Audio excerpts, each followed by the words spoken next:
मागील लेक्चर मध्ये आपण नोंद व अहवाल, नोंदी व अहवाल ह्या चॅप्टरला सुरुवात केली होती, ज्यामध्ये मी तुम्हाला त्या चॅप्टरची प्रस्तावना,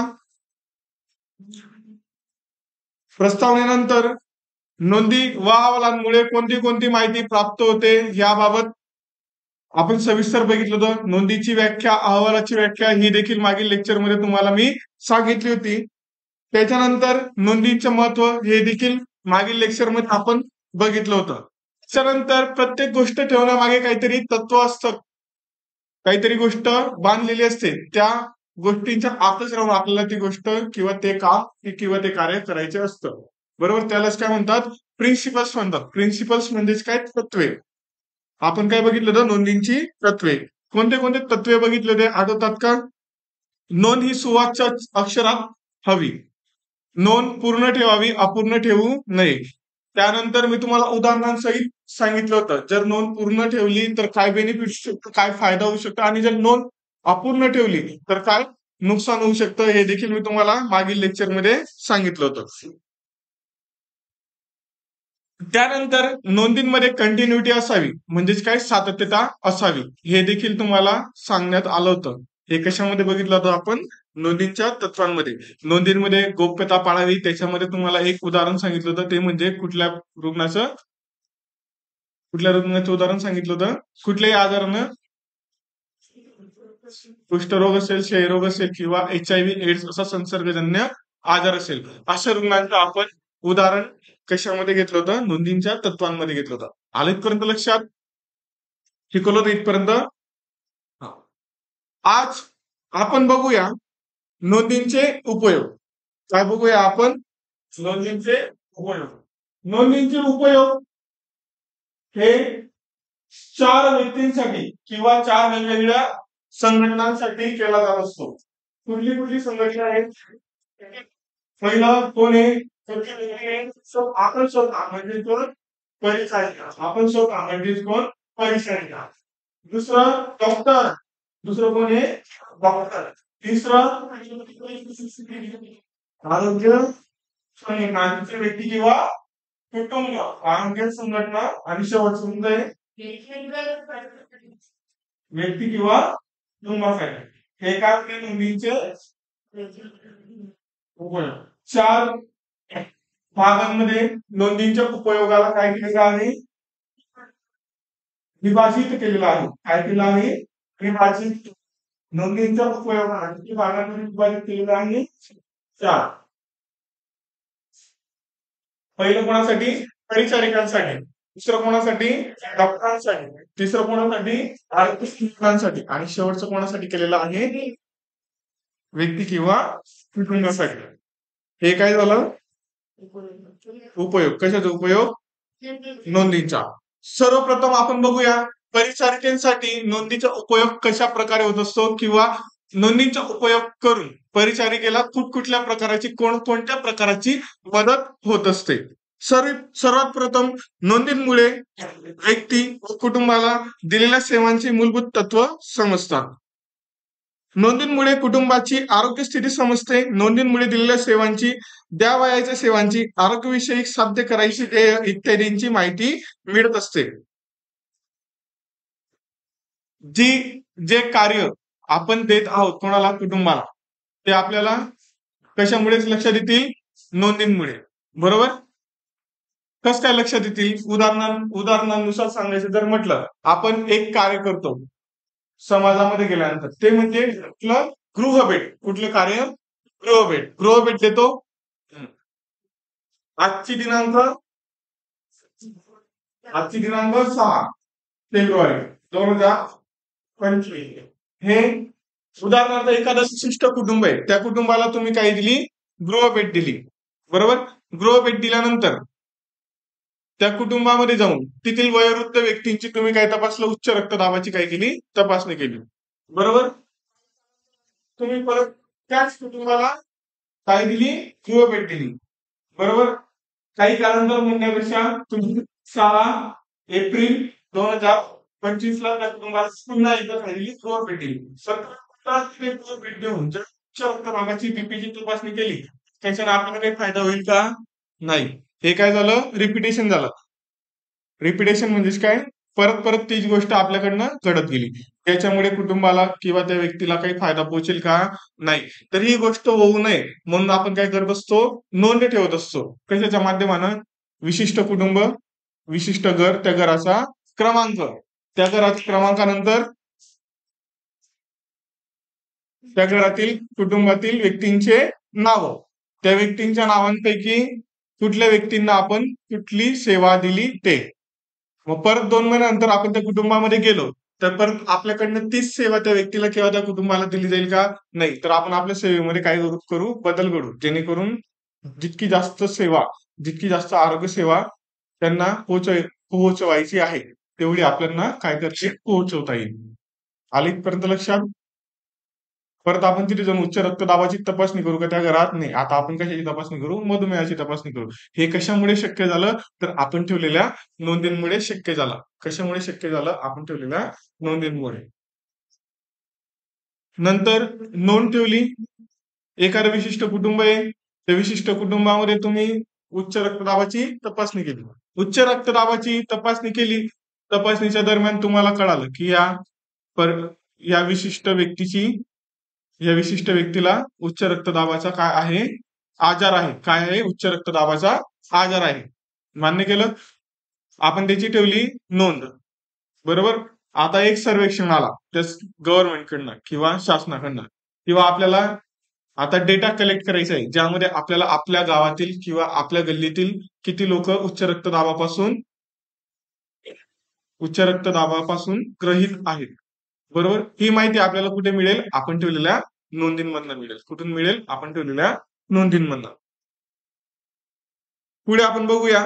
नोंदी उपाययोजनांचे नियोजनासाठी महत्वपूर्ण ठरतात. कुठल्या उपाययोजना? तर आपल्याला एखादा कार्यक्रम राबवायचा आहे किंवा एखादी आरोग्य सेवा द्यायची. आरोग्य सेवा देताना गेलो आणि आरोग्य सेवा देऊन दिली घरी, असं होतं का? नाही. तर त्याच्यासाठी आपल्याला स्वतःला काय व्हावं लागतं? आधी तयार व्हावं लागतं ती आरोग्य सेवा देण्यासाठी. उदाहरणार्थ तुम्ही करतायत मलेरियाची तपासणी. मलेरियाच्या तपासणीमध्ये मलेरियाच्या रुग्णांना काय असतं? सगळ्यात प्राथमिक लक्षण जर बघायला गेलं तर तापमान त्याचं काय असतं? शरीराचं तापमान काय असतं? वाढलेलं असतं, कमी असतं? हिवताप. मलेरियाला मराठीमध्ये काय म्हणतात? हिवताप. मलेरियाला मराठीत काय म्हणतात? थंडी वाजून ताप येतो. बरोबर. हे लक्षण आपल्याला बघायला भेटेल. ताप आहे, आपण हाताने तपासू का? हा, ताप आहे. त्याच्या अंगाला हात लावला, हा तुझं अंग गरम लागतंय, तुला काय आहे? ताप आहे. असं करू का आपण? नाही. मग आपण आरोग्य क्षेत्रामध्ये आलोच कशासाठी? त्याचा फायदा होईल आपल्या रुग्णाला? नाही होणार. मग आपण काय करू? आपल्याकडे काय असायला पाहिजे? थर्मामीटर. काय असायला पाहिजे आपल्याकडे? थर्मामीटर. तापमोजक. ते थर्मामीटरनं आपण त्याचं काय मोजू? ताप मोजू. त्याच्या शरीराचा काय मोजू? ताप मोजू. बरोबर. ताप मोजल्यानंतर आपल्याला ते थर्मामीटरवरती काहीतरी नंबर दिसली, काहीतरी संख्या दिसली. किती संख्या दिसली? 100.2 डिग्री फॅरनहाईट. 100.2 degree Fahrenheit. म्हणजे यालाच काय आलेला आहे? ताप. बरोबर. कधी समजलंय आपल्याला? ज्या टायमाला आपण काय केलेलं आहे? आधी नियोजन केलेलं आहे. आपण कशाचे पेशंट शोधतोय? हिवतापाचं. हिवताप. काय आला? ताप. ताप कशामध्ये मोजतात? थर्मामीटरमध्ये. मग हिवतापाचं सर्वेक्षण करतोय किंवा हिवतापा संबंधित आरोग्य सेवा पुरवतोय, तर आपल्याला ताप मोजण्यासाठी काय असायला पाहिजे? आपल्याकडे थर्मामीटर. थर्मामीटरनं ताप मोजलं, आपला कार्यक्रम, आपलं काम तिथे संपलं का? नाही. मग त्याच्यावरती औषध, कशावरती? तापावरती. ती पण कोणाकडे असायला पाहिजे? आपल्याकडे. तापावर कोणतं औषध देतात? कोणती मॉल?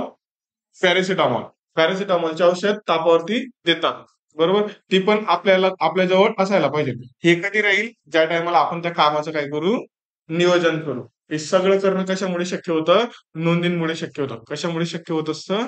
नोंदींमुळे. आपण ठेवलेल्या नोंदींमुळे हे शक्य होत असतं. परिचारिकेस कामाचे योग्य संघटन करण्यास मदत मिळते, त्यामुळे वेळ वाचतो. नोंदी परिचर्या व्यावसायिक वृद्धीसाठी उपयुक्त ठरतात. नोंदींमुळे परिचारिकेने दिलेल्या सेवांचे व आरोग्य शिक्षणाचे मूल्यमापन करता येते. परिचारिकेने केलेल्या कामांचे संख्यात्मक व गुणवत्तेचे मूल्यमापन करता येत असते.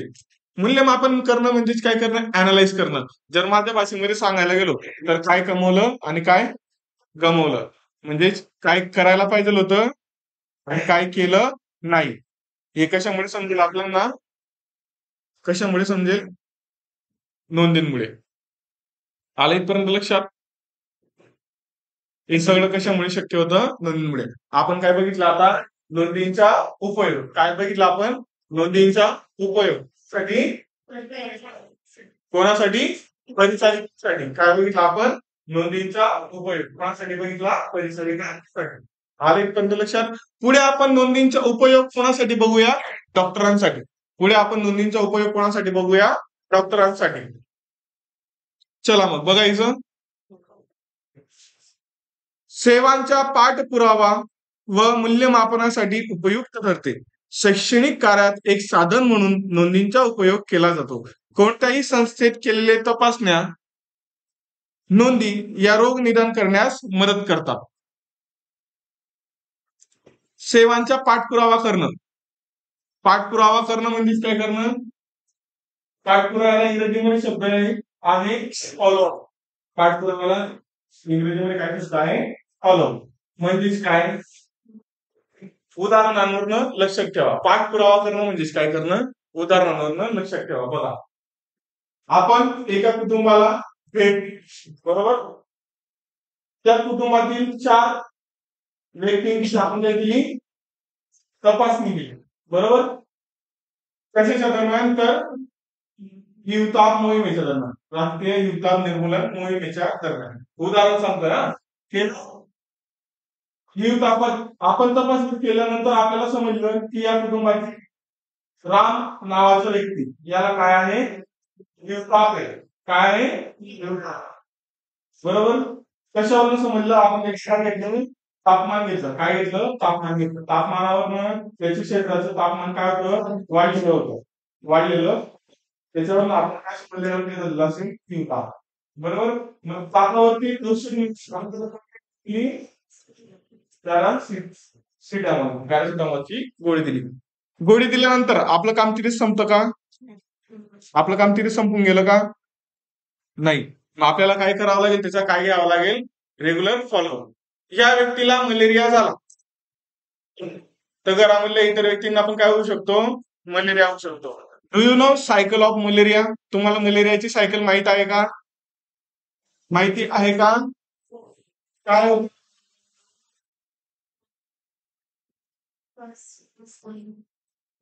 मस्किटो. नाव काय त्याचं, प्लाझ्मोडियम नावाचा मस्किटो. बरोबर. त्याने कोणाला चावला घेतला, निरोगी व्यक्तीला. त्याच्या शरीरामध्ये काय जातात, प्लाझ्मोडियमचे जंतू जातात. काय शरीरामध्ये, प्लाझ्मोडियमचे जंतू गेले. हो.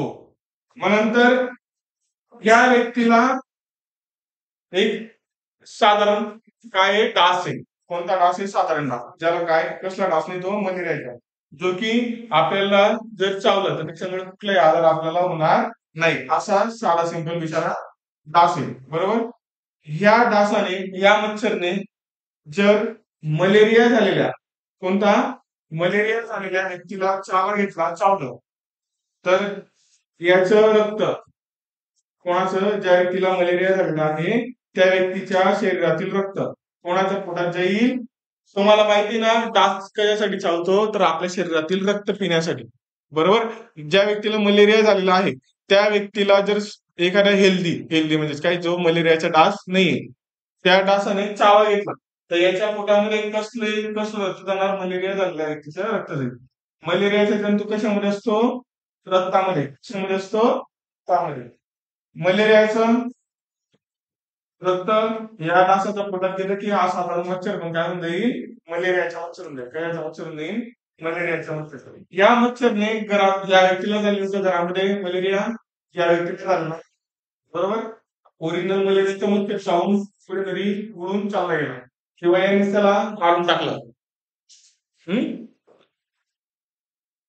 ज्याला चावलं त्यालाच मारून, ज्याला चावलं त्या व्यक्तीने त्या मलेरियाच्या डासाला मारून टाकलं. पण मलेरियाचा जंतू याच्या पोटात गेला, याच्या शरीरात गेला, रक्तामध्ये गेला आणि याला दुसऱ्या डासाने चावलं. याच्या पोटामध्ये काय गेलं, मलेरियाची पेशी गेली. कोणाच्या, साधन टासाच्या, बरोबर. गेल्यानंतर मग काय होईल, दुसऱ्या व्यक्तीला हा साधा टाकणं चालू की या दुसऱ्या व्यक्तीला पण काय होऊन जाईल, मलेरिया होऊन जाईल, बरोबर. लगेच एक काळ नाही, काही काळानंतर काही दिवसानंतर मलेरिया होईल, बरोबर. रामाला झाला होता तर सीताला पण होऊ शकतो. हे झालं उदाहरणावरनं आजाराला काय करणं, लक्षात ठेवणं, बरोबर. हे सर्व रामायण महाभारत आपल्याला तरी समजेल ज्या टायमाला आपण काय करू, पाठपुरावा करू. काय करू, पाठपुरावा. पाठपुरावा करून म्हणजे काय करणं, फॉलो करू.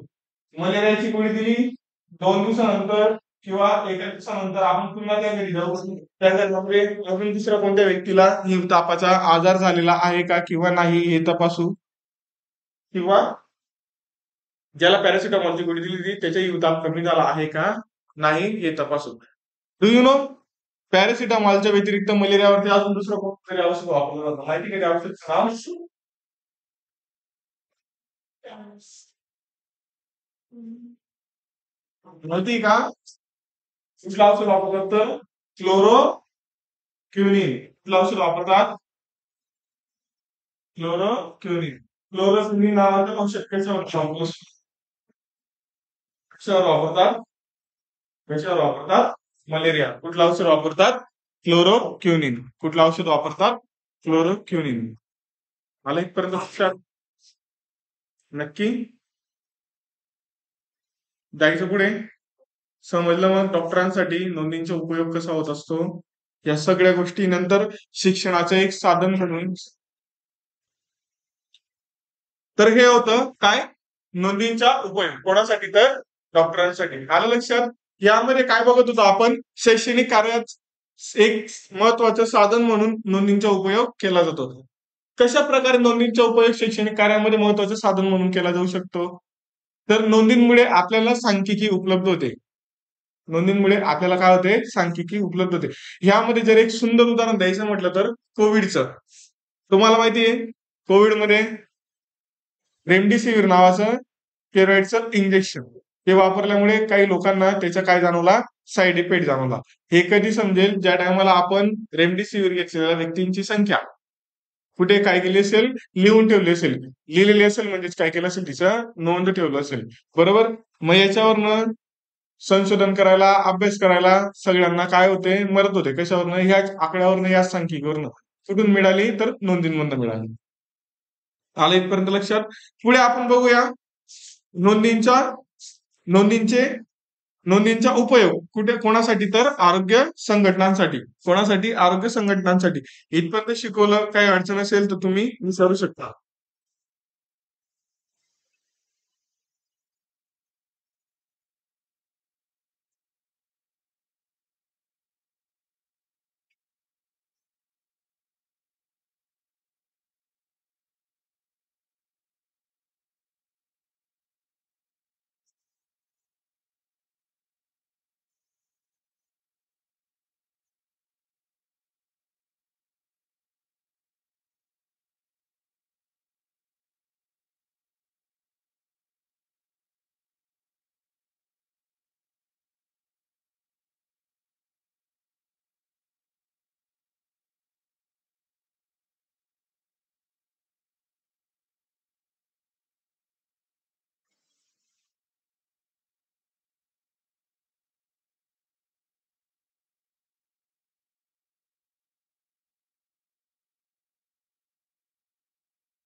चला पुढे आपण बघूया नोंदींचा उपयोग कोणासाठी, आरोग्य संघटनांसाठी.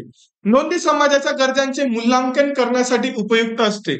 समाजाच्या गरजांचे मूल्यांकन म्हणजेच काय, जी आरोग्य सेवा आजपर्यंत आपण आपल्या समाजाला देत आहोत ती त्या समाजाला पुरेपूर आहे का, किंवा यामध्ये काही बदल हवा आहे का, जेणेकरून दिलेली जाणारी आरोग्य सेवा ही समाजासाठी काय होईल, फायदेशीर ठरेल. हे कधी कळेल, ज्या टायमाला आपण काय ठेवू, नोंद ठेवू. प्रशासनाला त्याच्या संस्थांनी दिलेल्या आरोग्य सेवांची उपयुक्तता तपासण्यासाठी उपयोग होते. गव्हर्नमेंट गव्हर्नमेंट कुठलाही कार्यक्रम राबवत असतं, बरोबर. तो कार्यक्रम यशस्वी ठरला का अयशस्वी ठरला हे कधी कळेल? ज्या टायमाला आपण त्या कार्यक्रमाची नोंद प्रशासनाला देऊ. त्या नोंदींवरनं प्रशासन हे ठरवेल की हा कार्यक्रम आपण राबवला, हा कार्यक्रम यशस्वी झाला का अयशस्वी झाला, ह्या कार्यक्रमाचा व्यक्तींना किंवा समाजाला फायदा झाला का, ह्या कार्यक्रमामुळे व्यक्तींना समाजाला काय झालं, नुकसान झालं, हे कधी प्रशासनाला म्हणजेच कोणाला, गव्हर्नमेंटला कळेल? ज्या टायमाला आपण त्या कार्यक्रमाची किंवा केलेल्या कार्याची काय ठेवू, नोंद ठेवू, आणि ती गोष्ट ती नोंद आपण कोणाला देऊ, प्रशासनाला देऊ. नोंदींचा संशोधन अभ्यासात उपयोग होतो. कालपासून तेच उदाहरण कंटिन्यू करतोय. संशोधनात मदत होतो, संशोधनामध्ये उपयोग होतो.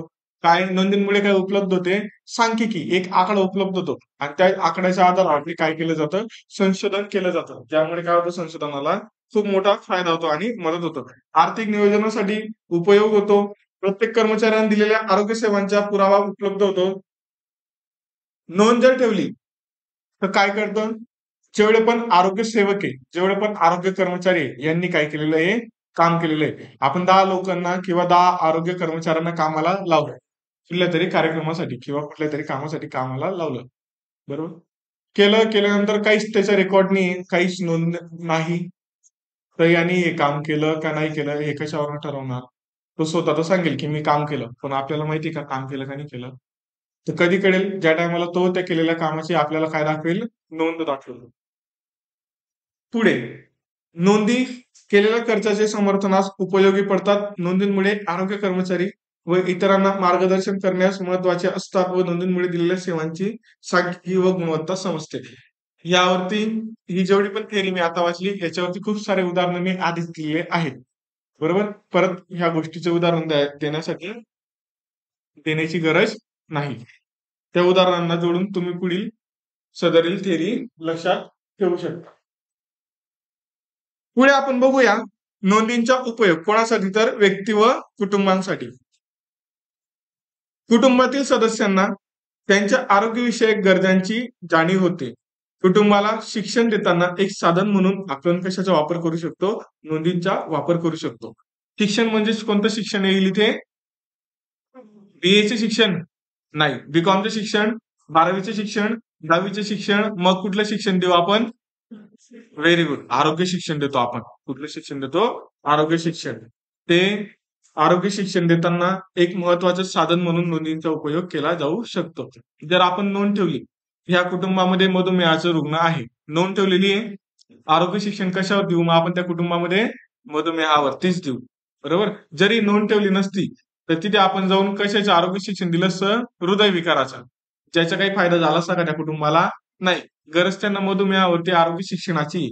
जर आपल्याकडे नोंद असेल तर आपण त्यांना आरोग्य शिक्षण कशावरती देऊ, मधुमेहावरतीच देऊ. हे सर्व शक्य कशामुळे होत असतं, तर नोंदींमुळे शक्य होत असतं. इथपर्यंत आलं लक्षात? चला, रोग निदानासाठी नोंदी काय असतात, उपयुक्त असतात. इथपर्यंत शिकवलं, काय अडचण?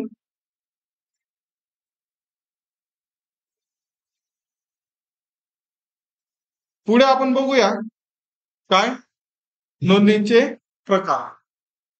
आपण आधी काय बघितलं, नोंदींचा उपयोग. आता काय बघूया आपण, नोंदींचे प्रकार.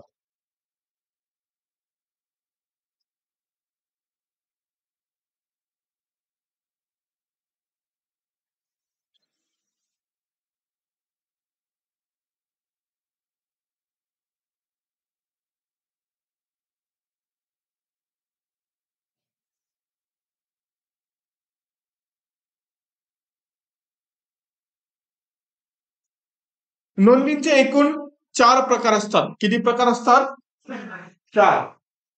पहिला असतो तो म्हणजे कम्युलेटिव्ह नोंद वही. पहिला कुठला असतो, कम्युलेटिव्ह नोंद वही, जिला दुसरा शब्द संकलित नोंद वही असे म्हणतात. दुसरा प्रकार असतो तो म्हणजे कुटुंब नोंद वही. तिसरा प्रकार असतो तो म्हणजे अनेक्डोटल नोंद वही, अनेक्डोटल रेकॉर्ड ज्याला म्हणतात, अनेक्डोटल नोंद वही. चौथा प्रकार असतो तो म्हणजे क्लिनिकल रेकॉर्ड, म्हणजेच काय, चिकित्सालयीन नोंद वही. पहिला प्रकार बघूया, तो म्हणजेच कुठला प्रकार? कम्युलेटिव्ह नोंदवही. कम्युलेटिव्ह नोंदवही ही कमी खर्चिक असते.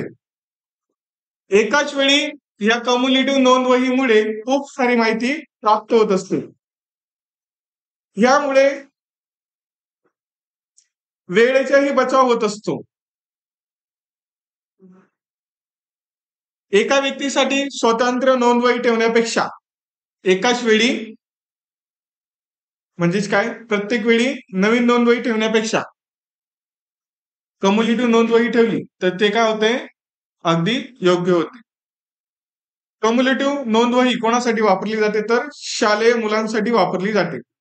जर सांगायला गेलो, शाळा बघितली आहे, सर्वांनी बघितली आहे. एक विद्यार्थी असतो का? नाही. एका शाळेमध्ये जवळपास 1000 ते 1200 विद्यार्थी असतात. एका शाळेमध्ये जवळपास किती विद्यार्थी असतात? 1000 ते 1200. जर आपण एका विद्यार्थ्यासाठी कम्युलेटिव्ह नोंदवही ठेवली, एका विद्यार्थ्यासाठी एक कम्युलेटिव्ह नोंदवही जर ठेवली, 1200 विद्यार्थ्यांसाठी 1000 ते 1200 विद्यार्थ्यांसाठी किती कम्युलेटिव्ह नोंदवह्या आपल्याला ठेवाव्या लागतील? 1000 ते 1200 नोंदवह्या. एका विद्यार्थ्याला एक, तर 1000 ते 1200 विद्यार्थ्यांना किती कम्युलेटिव्ह नोंदवह्या ठेवाव्या लागतील? 1000 ते 1200 कम्युलेटिव्ह नोंदवह्या ठेवाव्या लागतील. मग त्याच्या ऐवजी आपण जर असं केलं, सर्व विद्यार्थ्यांसाठी एकच कम्युलेटिव्ह नोंदवही, तर कुठल्या वही, कुठली नोंद ठेवणं सोयीस्कर राहील किंवा सोपं राहील? तर एकाच वेळी एक. बरोबर, एकाच वेळी एक. कम्युलेटिव्ह नोंदवहीमध्ये शालेय विद्यार्थ्यांची माहिती, त्यांच्या आरोग्याविषयी माहिती ही ठेवली जात असते. कम्युलेटिव्ह नोंदवही सातत्याने वापरली तर व्यक्तीच्या आरोग्यविषयक संपूर्ण माहिती एकाच ठिकाणी काय होत असते? उपलब्ध होत असते. त्यामुळे आपल्याला व्यक्तीच्या आरोग्याचे मूल्यमापन करण्यास काय होते? मदत होते. ज्यामुळे काय होत असतो? वेळेचा बचाव होत असतो. एकच माहिती पुन्हा पुन्हा लिहायची आवश्यकता पडते का? नाही पडत. दुसरा प्रकार बघूया, तो म्हणजे कुठली वही? कुटुंब नोंदवही. दुसरा प्रकार कुठला आहे? कुटुंब नोंदवही. प्रत्येक कुटुंबासाठी स्वतंत्र फॅमिली फोल्डर वापरले जाते. तुम्हाला माहित आहे फॅमिली फोल्डर, उपकेंद्र किंवा प्राथमिक आरोग्य केंद्र यामध्ये काय ठेवलं जातं? फॅमिली रेकॉर्ड ठेवला जातो. त्यामध्ये त्या कुटुंबाची, त्या फॅमिलीची माहिती कुठे ठेवली जाते? त्या फॅमिली फोल्डरमध्ये ठेवली जाते. त्या फॅमिली फोल्डरमध्ये ठेवली जाते. एका विशिष्ट कुटुंबाची माहिती एकाच पेजवरती लिहिली जाते. एका कुटुंबाची माहिती कुठे लिहिली जाते? एकाच पेजवरती लिहिली जाते. त्याला काय म्हणतात? फॅमिली फोल्डर असं म्हणतात. फोल्डरमध्ये प्रत्येक आरोग्य सेवेसाठी वेगवेगळ्या फॉर्मची गरज असते. जसे जीर्ण आजार. जीर्ण म्हणजेच काय? क्रोनिक. जीर्ण आजार म्हणजेच कुठले आजार? क्रोनिक आजार. माता आणि बाल आरोग्य, अर्भक, शालेय पूर्व किंवा वृद्ध इत्यादींच्या आरोग्याची माहिती फॅमिली कुटुंब नोंदवही म्हणजेच कुठे? फॅमिली फोल्डरमध्ये ठेवली जाते. प्रत्येक एका सदस्याशी निगडीत असणारी सर्व माहिती एकाच फोल्डरमध्ये ठेवावी. एका कुटुंबाशी संबंधित सर्व नोंदी, कुटुंबाचा आकार, घटक, सामाजिक पद्धती, वातावरणीय घटक, तपासण्या, दिलेल्या सेवा, लसीकरण, मूल्यमापन या सर्वांचा समावेश एकाच कुटुंबाच्या फॅमिली फोल्डरमध्ये काय केला गेला पाहिजे? समाविष्ट केला गेला पाहिजे. फॉर्म्ससाठी फोल्डर व त्याशी संबंधित इतर फॉर्म्स हे कार्ड स्वरूपात छापील असतात. पुढे आपण बघूया अॅनेक्डोटल नोंदवही. अॅनेक्डोटल नोंदवही निरीक्षण केलेल्या वर्तनाचे संक्षिप्त विश्लेषण केलेले असते, ज्याच्या मूल्यमापनासाठी महत्वपूर्ण उपयोग होतो. यामध्ये एखादी घटना घडली किंवा एखादा कार्यक्रम घेतला, एखादी घटना घडली किंवा एखादा आपण कार्यक्रम राबवतो. उदाहरणार्थ मानसिक आरोग्य कार्यक्रम. कुठला कार्यक्रम? मानसिक आरोग्य कार्यक्रम. तो कार्यक्रम सुरुवातीपासून त्या कार्यक्रमाला कोणत्या तारखेला राबवला गेला, कुठे राबवला गेला, त्या कार्यक्रमाचे ठिकाण, त्या कार्यक्रमाला उपस्थित व्यक्तींची नावं, समाविष्ट लोकांची नावं, किती लोकांनी सहभाग घेतला होता. बरोबर, ही सगळी घटना कुठे लिहिली जाते? अॅनेक्डोटल नोंदवहीमध्ये लिहिली जाते. कुठे लिहिली जाते? अॅनेक्डोटल नोंदवहीमध्ये.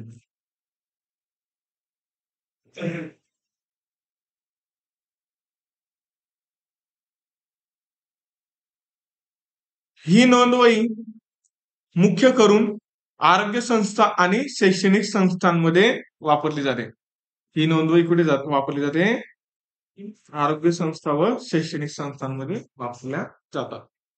पुढे आपण बघूया शेवटचा प्रकार, रेकॉर्डचा शेवटचा प्रकार, नोंदींचा शेवटचा प्रकार, तो म्हणजे चिकित्सालयीन नोंदवही. तो म्हणजेच काय? चिकित्सालयीन नोंदवही. काहीच नाही, जर ओव्हरव्ह्यू करून सांगायचं, सारांश जर सांगितलं तुम्हाला सारांश, तर काय राहतं क्लिनिकल रेकॉर्ड बुक मध्ये? किती पेशंट आले, त्या पेशंटला आजार कोणता होता, त्या पेशंटला आपण कुठली कुठली ट्रीटमेंट दिली, एका महिन्यामध्ये एका आजारावरती किती पेशंट आले, हे सर्व रेकॉर्ड ज्या वहीमध्ये ठेवतात त्या वहीला काय नाव दिलेलं आहे?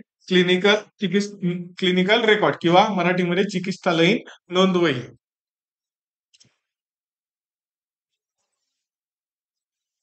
रुग्णालयातील नोंदींपैकी रुग्णाचे क्लिनिकल नोंदी या अत्यंत महत्वाच्या असतात. यातून रुग्णाच्या आजारपणाची माहिती मिळते. आरोग्यात होणारी सुधारणा, रुग्णालय कर्मचाऱ्यांनी दिलेली सेवा, डॉक्टर, परिचारिका व इतर निमवैद्यकीय कर्मचाऱ्यांनी केलेल्या नोंदींचा या ठिकाणी काय होत असतो? समावेश होत असतो. या नोंदींमध्ये शास्त्रीय व कायदेशीर दृष्टीने या नोंदी शास्त्रीय व कायदेशीर दृष्टीने महत्वाच्या असतात. रुग्णाला दिलेल्या योग्य सेवांचा तो एक महत्वाचा पुरावा असतो. पेशंट आला, पेशंटला आपण ट्रीटमेंट देऊन दिली, त्याचा रेकॉर्डच ठेवला नाही, काही दिवसानंतर त्या पेशंटनी आपल्यावरती काय घ्यायला पाहिजे? ऑब्जेक्शन घ्यायला पाहिजे. घेऊ शकतात, तुम्ही आम्हाला हे इंजेक्शन दिलं, ही गोळी दिली, या गोळीमुळे मला असं झालं, असा त्रास झाला, बरोबर सांगू शकतो. मग अशा टायमाला स्वतःचा बचाव करण्यासाठी, स्वतःला योग्य सिद्ध करण्यासाठी आपल्याकडे काय असायला पाहिजे? रेकॉर्ड असायला पाहिजे. काय असायला पाहिजे? रेकॉर्ड म्हणजेच काय? तर नोंद असायला पाहिजे, बरोबर. तर ह्या घटनेची नोंद कुठे ठेवू आपण? क्लिनिकल रेकॉर्डमध्ये ठेवू. कुठे ठेवू आपण? क्लिनिकल रेकॉर्डमध्ये, बरोबर. आजारपणाच्या नोंदी, रुग्णांच्या नोंदी भविष्यातील उपचारांसाठी काय असतात? उपयुक्त असतात. या नोंदीतील या वैद्यकीय व नर्सिंग विद्यार्थ्यांसाठी संशोधनात उपयुक्त ठरतात. रुग्णालयाच्या कायदेशीर संरक्षणासाठी उपयुक्त ठरते. सांगितलं ना आता उदाहरण, रुग्णालयाच्या कायदेशीर सुरक्षेसाठी काय असतात? नोंदी उपयुक्त असतात, बरोबर. एक पेशंट होता, तो दवाखान्यामध्ये आला, बरोबर. कशासाठी आला? तर टायफॉइड ह्या आजारावरती उपचार घेण्यासाठी आला. कशासाठी आला? टायफॉइड या आजाराचा उपचार घेण्यासाठी आला. उपचारादरम्यान अचानक त्याचं हृदय बंद पडलं, म्हणजेच काय? त्याला हार्ट अटॅक आला, त्याच्यामुळे त्याचं हृदय बंद पडलं आणि त्या व्यक्तीचा काय झाला? मृत्यू झाला. उदाहरण लक्षात ठेवा, त्या व्यक्तीचा काय झाला? मृत्यू झाला. त्या व्यक्तीच्या कुटुंबातील व्यक्ती किंवा कुटुंब सदस्य किंवा त्या व्यक्तीचं कुटुंब तुमच्याजवळ आलं आणि त्यांनी तुमच्यावरती आरोप केला. काय आरोप केला? की तुम्ही दिलेल्या इंजेक्शनमुळे, तुम्ही लावलेल्या सलाईनमुळे, आयव्ही मुळे, इंट्राव्हेनस फ्लुइडमुळे किंवा तुम्ही दिलेल्या गोळ्यांमुळे आमच्या व्यक्तीचा किंवा आमच्या घरातील व्यक्तीचा काय झाला?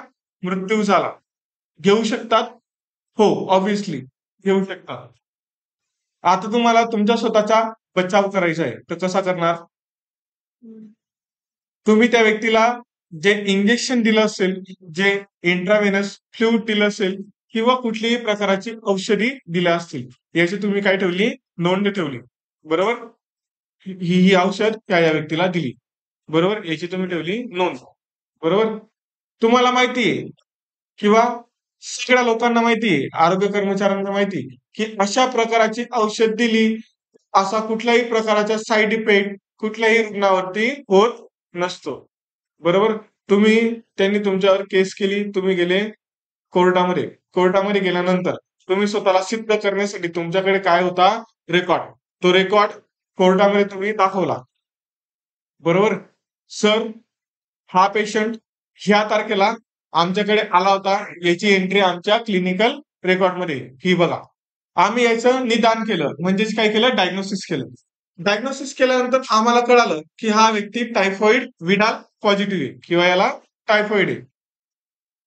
टायफॉइडचा उपचार म्हणून आम्ही याला अँटीबायोटिक्स या अँटीबायोटिक्स दिल्या. अँटीबायोटिकची ट्रीटमेंट किंवा उपचार चालू असताना यांचं काय झालं, हृदय अचानक बंद पडलं. यांना काय आला, हार्ट अटॅक आला. व यांचा मृत्यू मी दिलेल्या औषधींमुळे नाही, तर यांना आलेल्या हार्ट अटॅक मुळे झाला. सदरील माहिती ही आमच्या क्लिनिकल रेकॉर्ड बुक मध्ये काय आहे, नोंदविलेली आहे. दिली, समोर ठेवली, ते बघतील खरंच त्यांनी हे इंजेक्शन दिलं, हे औषध दिलं, या औषधींमुळे, या इंजेक्शनमुळे कोणाचाही मृत्यू होऊ शकतो का, नाही. आणि तिथून तुमची कशी सुटका होईल, निर्दोष सुटका होईल. कशी सुटका होईल, निर्दोष. बात छोटी, बात छोटी लेकिन कहाणी बडी. बात छोटी लेकिन कहाणी बडी. फक्त आपण लिहून ठेवलं, पण एवढी मोठी घटना एवढंच लिहिण्यावर ना काय झाली, फिक्कट झाली, पुसली गेली. बरोबर. 100 लोगों पे एक अकेली नर्स बारी. 100 लोगों पे एक अकेली नर्स बारी. जर व्यक्ती वारतो दवाखान्यामध्ये, बरोबर, त्या व्यक्तीला, तो व्यक्ती वारल्यानंतर एवढे दवाखान्यामध्ये लोक नसतील, एवढे लोक त्या दवाखान्यामध्ये नसतील, त्याच्यापेक्षा 10 पटीचे लोक त्या व्यक्तीकडनं भांडायला येतात. बरोबर. तर एवढ्या लोकांना फक्त एक नर्स असते जिला उत्तर द्यायचं असतं. बरोबर. पण ते उत्तर कायदेशीर काय असायला पाहिजे, अचूक आणि योग्य असायला पाहिजे. तर ते अचूक आणि योग्य उत्तर कुठून मिळतं, तर आपण ठेवलेल्या नोंदींमुळे कळतं. ठीक आहे. हा काय होता, नोंदींचा शेवटचा प्रकार. काय होता, नोंदींचा शेवटचा प्रकार. इथपर्यंत शिकवलं, काय अडचण. पुढे आपण बघूया, उपकेंद्रामध्ये आणि प्राथमिक आरोग्य केंद्रामध्ये कुठल्या कुठल्या प्रकारच्या नोंदी ठेवल्या जातात. पहिली नोंद ठेवली जाते ती म्हणजे ग्रामविषयक नोंदी. ग्रामविषयक म्हणजे काय, तर ग्राम म्हणजे आपल्या गावामध्ये किंवा विशिष्ट गावामध्ये कुठला कार्यक्रम राबविला गेला, या विषयाचे रेकॉर्ड जिथे ठेवला जातो, तो ती नोंदवहीचं नाव काय आहे, ग्रामविषयक नोंदी. वैद्यकीय आरोग्य, कुटुंब, घरे व इत्यादींची नोंदी. सुयोग्य जोडप्यांची नोंदी. सुयोग्य जोडपं म्हणजेच काय, असे जोडपं जे भविष्यामध्ये काय काय करू शकतात, बाळाला जन्म देऊ शकतात. असं जोडपं जे भविष्यामध्ये काय करू शकतात, बाळाला जन्म देऊ शकतात. नुकतंच लग्न झालेले किंवा लग्न झालेले योग्य व पात्र जोडपी. माता व बाल आरोग्य नोंदी यामध्ये काय केलं जातं, प्रसूतीपूर्व सेवा, प्रसूती पश्चात सेवा, बालसंगोपन, पोषण आणि लसीकरण या विषयाची माहिती नोंदविली जाते. क्षयरोग विषयक नोंदवही, यामध्ये काय करणार, क्षयरोगाचे किती रुग्ण आहेत, बरोबर, किती रुग्णांना औषध उपचार सुरू आहे, कुठली थेरपी वापरली जाते क्षयरोगामध्ये, डॉट्स थेरपी. कुठली थेरपी, डॉट्स. किती लोकांना डॉट्स थेरपी दिली जाते, हे कुठे लिहू आपण, क्षयरोग विषयक नोंदवहीमध्ये. पुढे कुष्ठरोग विषयक नोंदवही म्हणजेच काय, जे लोक कशापासून, कोणत्या आजारानं त्रस्त आहेत, जे कुष्ठरोगाच्या या आजारानं बाधित आहेत किंवा त्रस्त आहेत, यांचा कुठे ठेवू आपण, कुष्ठरोग नोंदवहीमध्ये. शालेय आरोग्य नोंदवहीमध्ये जे लहान मुलं आहेत, शाळेत जाणारे मुलं आहेत, त्यांच्या आरोग्यविषयक माहिती ठेवली जाते. जन्म व आरोग्य नोंदीमध्ये किती मुलांचा जन्म झाला, कोणत्या दिवशी झाला, याची नोंद ठेवली जाते. आयपीडी, किती पेशंट आले, सॉरी आयपीडी म्हणतो मी, ओपीडी, बाह्य रुग्ण नोंदवही म्हणजेच काय, किती ओपीडीला आउट पेशंट डिपार्टमेंटला आले त्याची नोंद ठेवू. सर्जरी केली असेल उपकेंद्रामध्ये तर त्या सर्जरीची नोंद ठेवू, कुठल्या नोंदवहीमध्ये, शस्त्रक्रिया नोंदवहीमध्ये. आयपीडी पेशंटची नोंद कुठे ठेवू आपण, रुग्णालयात भरती रुग्णाची नोंदवही. त्याच्यामुळे काय ठेवू, जे रुग्ण आपल्या दवाखान्यामध्ये, आपल्या उपकेंद्रामध्ये ऍडमिट आहे त्यांची नोंद ठेवू. मेडिकल सर्व्हिस म्हणजेच वैद्यकीय सेवा दिली त्याची नोंद वैद्यकीय सेवेच्या नोंदवहीमध्ये ठेवलं जातं. जे आपल्या उपकेंद्रामध्ये साहित्य आहे त्याची नोंद साहित्यविषयक नोंदवहीमध्ये ठेवलं जातं. दर महिन्याला मासिक मीटिंग होते, दर महिन्याला मीटिंग होत असते, त्या मीटिंगची नोंद मासिक अहवालामध्ये केली जाते. नंतर जे आपण रोज काम करतो त्या रोज कामाची नोंद कशामध्ये करतात, दैनंदिन रोजनिशीमध्ये करतात. 60व नोंदवही, याच्यामध्ये काय करतात, उपकेंद्रामध्ये किती औषध दिले, किती लसी दिल्या यांची माहिती साठा व नोंदवहीमध्ये केली जाते. गाव नोंदवहीमध्ये प्राथमिक आरोग्य केंद्राअंतर्गत येणाऱ्या सर्व गावांची माहिती दर्शविली जाते. कुठली कुठली माहिती दर्शविली जाते गाव नोंदवहीमध्ये? घरांची लोकसंख्या, गावाची लोकसंख्या, लोकसंख्येचे वर्गीकरण, बरोबर. अंगणवाडी, अंगणवाडी कार्यकर्ते, खाजगी वैद्यकीय व्यवसाय, शाळा, ग्रामपंचायत,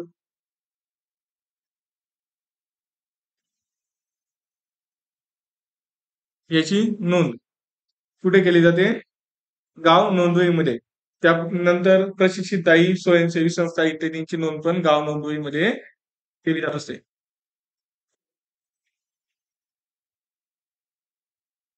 आला इथपर्यंत लक्षात? पुढे आपण बघूया. योग्य जोडपी नोंदवही यामध्ये 15 ते 45 वयोगटातील विवाहित जोडप्यांची संख्या, मुलांची संख्या, कुटुंब नियोजन साधनांचा वापर करत असल्यास त्यांचा उल्लेख योग्य जोडपी नोंदवहीमध्ये केला जातो. कुटुंबाची पाहणी म्हणजेच काय, आपण गृहभेट करतो, सर्वेक्षण करतो, तिथून जी माहिती प्राप्त होते ती माहिती कुटुंब पाहणी नोंदवहीमध्ये केली जाते. उपकेंद्र क्लिनिक नोंदवहीमध्ये उपकेंद्रात दिलेल्या आरोग्य सेवांची नोंद केली जाते, जसं की लसीकरण, प्रसूतीपूर्व सेवा, कुटुंब कल्याण सेवा इत्यादी. माता व बाल आरोग्य नोंदवहीमध्ये प्रसूतीपूर्व, प्रसूती पश्चात, माता बैठक, बालकांना देण्यात आलेली सेवा यांची नोंद केली जाते. दैनंदिनीमध्ये रोज जे कार्य करतो त्याची नोंद ठेवतात. संदर्भ सेवा नोंदवहीमध्ये आपण संदर्भ सेवा दिली म्हणजेच काय केलं, पेशंट उपकेंद्रामधून प्राथमिक आरोग्य केंद्राला पाठवलं किंवा कुठेतरी काय उपजिल्हा रुग्णालय किंवा जिल्हा रुग्णालयाला पाठवलं, याची नोंद कुठे ठेवतो आपण? संदर्भ सेवा नोंदवहीमध्ये. मृत्यू झाला असेल तर काय आहे? मृत्यू नोंदवही. तर हे होतं पूर्णच्या पूर्ण नोंदी नोंद या चॅप्टरचं. हे चॅप्टर याच ठिकाणी संपलं असं मी जाहीर करतो. पुढील चॅप्टरचं नाव राहील अहवाल. इथपर्यंत शिकवलं असेल, आशा करतो की शिकवलेलं तुमचं पूर्ण लक्षात आलं असेल. जर शिकवण्यामध्ये काही बदल हवा असेल तर तसं मला सांगा, आपण तो बदल करू. तुमच्याकडे काही आयडिया असतील त्या आयडिया मला कळवा, त्या पण आपण वापरू. बरोबर, ठीक आहे. नक्की काही अडचण नाही आहे, शिकवलेलं समजलं, थांबायचं. Okay, thank you.